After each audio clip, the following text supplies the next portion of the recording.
እኛ ዋንኛው ጠላታችን ድህነት ነው ያጎሳቆለን። ህዝባችን ጽድት ያለ ኑሮ ጠልቶ አይደለም፣ አማራጭ አጥቶ ነው። አማራጭ እንፈጥርለታለን። ስራ ሰርቶ ተሯሩጦ እንዲኖር ራሱን እንዲቀይር እድል እንፈጥርለታለን። መሮጥና ራሱን መቀየር፣ አካባቢውን መቀየር፣ ለሌሎችም ትሩፋት መሆን የሚችል ጀግና ትጉ ህዝብ አለን፣ ነዋሪዎች አሉን ብለን ደግሞ እናምናለን። በርካታ የቀየርናቸው አካባቢዎች ይሄንን ውጤት አሳይተውናል። በዛ በኩል ምንም ጥርጣሬ የለንም። እኛ እንግዲህ እንሰራለን ካል ቃል በተግባር እንደሆነ ከናንተ በላይ ምስክር አለ እንዴ? በደንብ ያላሰብንበትን ያልተዘጋጀንበትን ቃል አንገባም። ተዘጋጅተን ነው ቃል የገባነው። ዛሬ ደግሞ ቃላችን ወደ ፍጻሜ ገባ ዘንድ አስጀምረናል።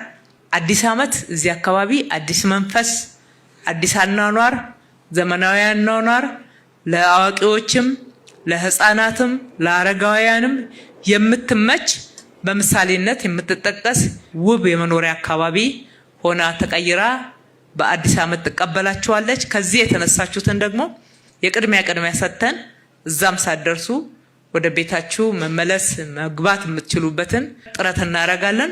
ይሄንን ብቻችንን አንሰራ። ኮንትራክተሮች ጋራ ውይይት እናደርጋለን። ከኔ ቢሮ ክትትል የሚያደርጉ ይህንን ስራ የሚከታተሉ ናቸው።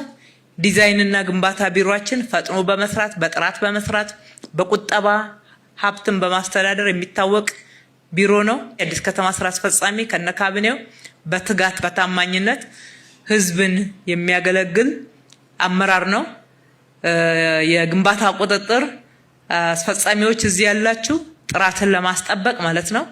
ይሄ ሁሉ ተባብሮ በፍጥነት በጥራት በቃላችን መሰረት ተመልሰን እናገኛችኋለን። እስከሚሰራና እስከሚጠናቀቅ ደግሞ አግዙ፣ ኑና በርቱ በሏቸው። ሞራልም ትልቅ ማበረታቻ ነው። መልካም ልብ፣ መልካም አስተሳሰብ፣ አክብሮታችሁን አሳዩዋቸው። እዚህ ለሚሰሩት ታያላችሁ። እዚህ እያደሩ ነው። አለበለዚያ 9 ህንፃ ባለ 8 ወለል በእነኚህ በ4 ወራት አይታሰብም አይደለም፣ አይታሰብም። አዲስ ታሪክ እኮ ነው የምናወራው። አዲስ ታሪክ ነው እያወራን ያለነው። ግን ከተማ ላይ የሰራን ስለመጣን በድፍረት ያለ ፍርሃት እንነጋገራለን። መስራትና በወቅቱ ባልነው ጥራት ደረጃ የማይፈጽም ኮንትራክተር ካለ አውቶማቲክ ነው የሚወጣው። ማህበራት ናቸው፣ አውቶማቲክ ነው የምናስወጣው። የሰሩት ተጨማሪ ሌላ ቦታም ስራ ይሰጣቸዋል። መስራት የቻሉት እነሱም ይሰሙኛል። በወቅቱ በተባለው ስታንዳርድና ጥራት ካልሰሩ ግን እያስወጣን በፍጥነት አብሮን መሮጥ የሚችለውን ይዘን እንሰራለን። እናንተም አብራችሁ መታችሁ በርቱ ምን እናግዝ እያላችሁ እጅ ለእጅ በመያያዝ እንድንሰራ አደራ ማለት እወዳለሁ።